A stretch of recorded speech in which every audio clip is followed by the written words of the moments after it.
Imagine a world, not so long ago, where human beings were put on display, not in a theater, not in a gallery, but in cages, in recreated villages. For the entertainment and education of millions, it sounds like a macabre fiction, a distorted nightmare. But this was a chilling reality, a brutal chapter in our history, largely scrubbed from the public consciousness. We are about to uncover one of the most disturbing and profoundly forgotten realities of the colonial era, a period when the lines between human and exhibit blurred, leaving an indelible stain on the soul of humanity. The late 19th century, Europe stood at the zenith of its imperial power. Great Britain, with its empire spanning a quarter of the globe, declared the sun never set on its dominion. France carved out vast territories in Africa and Southeast Asia.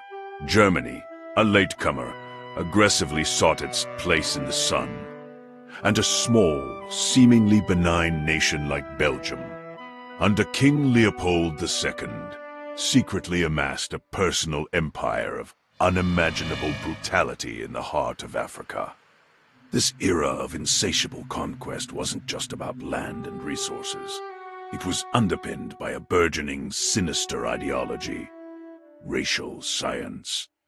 Academics, theologians, and politicians conspired to construct a hierarchy of humanity, placing white Europeans at the apex, justifying their dominance as a civilizing mission. The constant influx of exotic goods, resources, and even people from these newly conquered lands fueled a fascination, a morbid curiosity within the European public.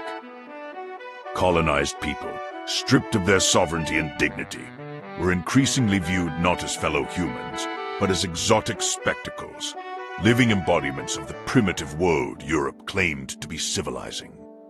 This profound shift in perception was the fertile ground from which a monstrous new form of entertainment would emerge. The seeds of the human zoo were sown not in a dark dungeon, but in the seemingly innocuous environment of the circus and the burgeoning zoological garden. One of the most influential figures was Carl Hagenbeck, a German animal merchant from Hamburg.